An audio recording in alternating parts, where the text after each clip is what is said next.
बहू बनी सास की बॉस। बेटा रश्मि, अब तुम शर्मा खानदान की बहू हो और हमारे घर में सब लोग नौकरी करते हैं। तुम्हारे ससुर जी, रोहित, यहाँ तक कि मैं भी। अब तुम्हें नौकरी करनी चाहिए बेटा। जी माँ जी, मैंने बैंक की एग्ज़ाम दे दी है। अगले महीने रिजल्ट आने वाला है। मुझे पूरा यकीन है कि मेरी नौकरी लग ही जाएगी। शर्मा परिवार में नौकरी करना एक रिवाज था। घर के मर्द ही नहीं, बेटियां, बहुएं सभी नौकरी करते थे। रश्मि की सास भी बैंक में नौकरी करती थी। रश्मि को भी इसलिए पसंद किया गया था क्योंकि वो कॉलेज की टॉपर थी। सबको यकीन था कि उसकी नौकरी तो लगनी ही लगनी है। अरे बहू, यहाँ क्या कर रही हो? सोचा आज सबकी पसंद का खाना बनाती हूँ। बाबूजी की फेवरेट कोफ्ते, आपका फेवरेट दही बड़ा और इनकी फेवरेट खीर। तो कुक से बनवा ली थी, तुम्हें बनाने की क्या जरूरत है? अपने हाथों से बनाने की बात ही अलग है माँ जी। इन सब डिशेस में मेरा प्यार मिला हुआ होगा। ये प्यार व्यार छोड़ो बहू, तुम अगर घर का काम करने लगी तो आलसी हो जाओगी। बाहर निकलकर नौकरी नहीं कर पाओगी। नहीं नहीं माँ जी, ऐसा नहीं है। घर का काम भी तो नौकरी जितना ही जरूरी और मुश्किल होता है ना। बिल्कुल नहीं। इस सुशीला को देखो, ये हमारे घर की नौकरानी है। ये हमारे घर का सारा काम करती है, लेकिन क्या ये मेरी जगह नौकरी कर सकती है? मेरा वो मतलब नहीं था माँ जी। तुम्हारा जो भी मतलब है वो भूल जाओ। सिर्फ अपने रिजल्ट की चिंता करो बहू, क्योंकि मेरी नजर में उसकी ही अहमियत है जो एक अच्छी नौकरी करे। घर का काम करने वाली औरतें नौकर से ज्यादा कुछ नहीं होती। सास की ऐसी बातों से रश्मि का डर बढ़ने लगा और आखिर रिजल्ट का दिन भी आ गया। बहू देखो, पेपर में आया है बैंक की एग्जाम का रिजल्ट। आज आने वाला था ना? हाँ हाँ माँ जी, मैंने भी पढ़ा। रिजल्ट लेकर आती ही होंगे बस रोहित। लो आ गया। क्या हुआ जी? वो अरे बोल ना, क्या रिजल्ट आया? रश्मि फेल हो गए। बहू कैसे हुआ ये? पता नहीं माँ जी, मेरा पेपर तो बहुत अच्छा गया था। तो नंबर कहाँ गए? माँ, मैंने रश्मि से क्वेश्चन पेपर पूछा था, उसे सारे सही जवाब पता थे। अरे तो नंबर आसमान खा गया कि जमीन निकल गई? सॉरी माँ जी, लेकिन मैंने पूरी मेहनत की थी। वाह, पूरी मेहनत के बाद भी तुम पास नहीं हो पाई, यानी तुम नौकरी के काबिल नहीं हो। ऐसा मत कहो ना रोहित की माँ, बहू स्कूल और कॉलेज की टॉपर रही है। जरूर बहू ने चीटिंग की होगी, हमारे साथ भी चीटिंग ही की है इसने। माँ जी, मैं ऐसा क्यों करूंगी?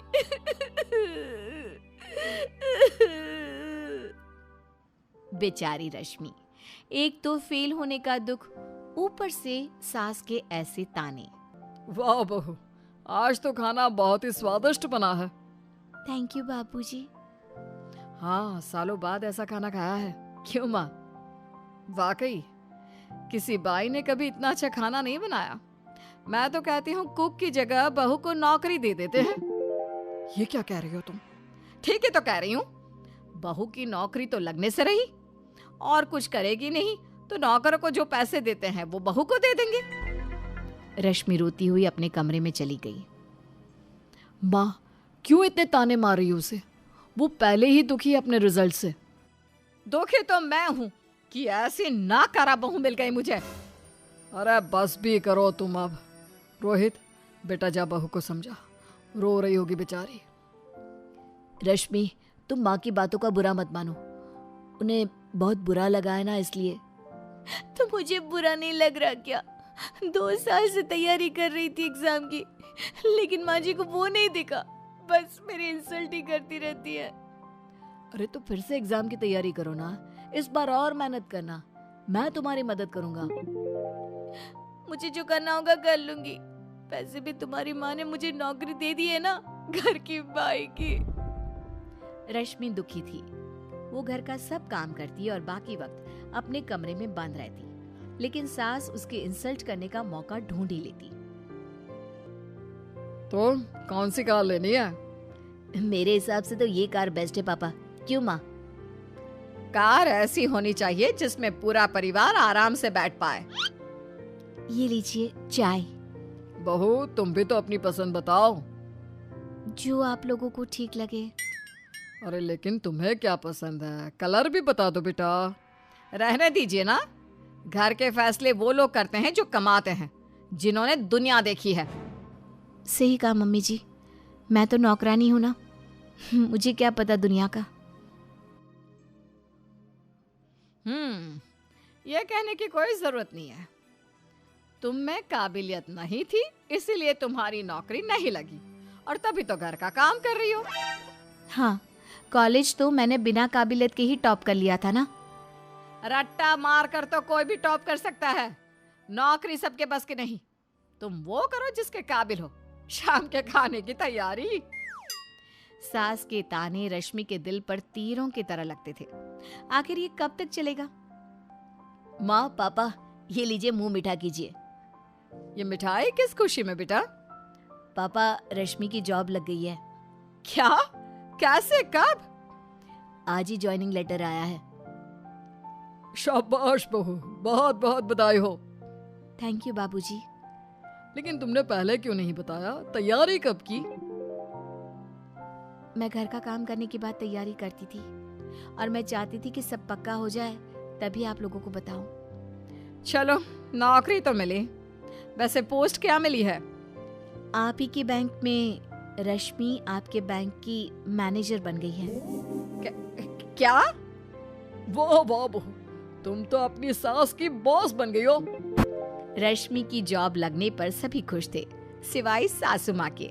उन्हें ये डर था कि अब रश्मि अपने अपमान का बदला लेगी। रोहित, बहू कहाँ है? आज उसकी जॉब का पहला दिन है ना, तो वो जल्दी चली गई। आप अभी तक रेडी नहीं हुई माँ? बस होती हूँ, तू ऑफिस जा। अरे तुम्हें आज ऑफिस नहीं जाना क्या? नहीं, मैं आज ना इस्तीफा दे दूंगी। इस्तीफा क्यों? अरे बहू मेरी बॉस बन गई है, वो मुझसे बदला लेगी ना, ऑफिस में मेरी इंसल्ट करेगी। मैं ये सब नहीं सह पाऊंगी। बहू ऐसा कुछ नहीं करेगी, वो बहुत समझदार है। मतलब मैं समझदार नहीं हूँ? समझदार होती तो बहू से इतना बुरा बर्ताव ना करती। क्या करूं, अब हो गई गलती। तो अब समझदार बन जाओ, अपनी गलती सुधारो। आज बहू का पहला दिन है, ऑफिस जाओ और उसे बधाई दो। हिम्मत करके सास ऑफिस पहुंची। अरे आप इतना लेट क्यों आई हैं? नई मैनेजर मैडम सुबह से 3 बार आपके बारे में पूछ चुकी हैं। जल्दी उनके कैबिन में जाइए। मेरा शक सही था, अगर बहू ने ज्यादा ताने मारे ना तो मैं आज ही रिजाइन कर दूंगी। घबराती हुई सास रश्मि के कैबिन में पहुंची। बहू, मेरा मतलब है madam, may I come in? आप इतना लेट क्यों आई हैं? सॉरी, आज देर हो गई। आप यहाँ सबसे सीनियर हैं, आप लेट आएंगी तो बाकी का स्टाफ क्या सीखेगा? Sorry madam. खैर, मैंने देखा है कि बैंक के काम में बहुत सारी गलतियां हैं, और इसलिए मैंने आपको। बहू, मैं समझ गई हूँ कि अब तुम मुझसे बदला लेने वाली हो, बैंक की सारी गलतियों का इल्जाम मुझ पे लगाने वाली हो ना, इसीलिए मैं खुद ही इस्तीफा दे दूंगी। लेकिन मैंने अपने काम में कभी कोई गलती नहीं की, और मैंने तुम्हें जो भी भला बुरा कहा वो इसलिए क्योंकि मैंने दुनिया देखी है। जो औरतें नौकरी नहीं करती उनकी कोई कदर नहीं करता, उन्हें कुछ नहीं समझा जाता। इसीलिए मैंने जॉब की, अपनी बेटी को भी जॉब करवाई, और चाहती थी कि मेरी बहू भी जॉब करे। तो जब तुम फेल हो गई तो मुझे बहुत दुख हुआ, इसलिए मैंने तुमसे भला बुरा कहा था। रुक जाइए माँ जी। पहली बात तो ये कि मैं चाहती थी कि बैंक में जो गलतियां हैं उन्हें सुधारने में आप मेरी मदद करें, क्योंकि आप सबसे ज्यादा एक्सपीरियंस्ड हैं। और दूसरी बात, मेरी माँ भी हाउसवाइफ है, और मैं जानती हूँ कि वो कितनी मेहनत करती थी। घर चलाना भी उतना ही जरूरी है जितना जॉब करना। घर संभालने वाली औरतें कमतर नहीं हो जाती। और रही बात आपके तानों की तो मुझे बुरा तो जरूर लगा, लेकिन आपके तानों ने ही इंस्पायर किया मुझे। आपकी बदौलत ही आज मैं बैंक मैनेजर बन गई हूँ। फिर भी अगर आपको मेरे अंदर काम करने में शर्म महसूस हो रही है तो मैं रिजाइन कर दूंगी। अरे, अब और शर्मिंदा मत करो बहू, माफ कर दो मुझे। तुमने साबित कर दिया कि तुम मेरी बॉस बनने के पूरी तरह काबिल हो, ऑफिस में भी और घर में भी। नहीं माँ जी, ऑफिस में चाहे मैं अपनी सास की बॉस हूँ, लेकिन घर की बॉस तो हमेशा सास ही रहेगी। तो इस तरह रश्मि ने अपनी सास को सबक भी सिखा दिया और दिल भी जीत लिया।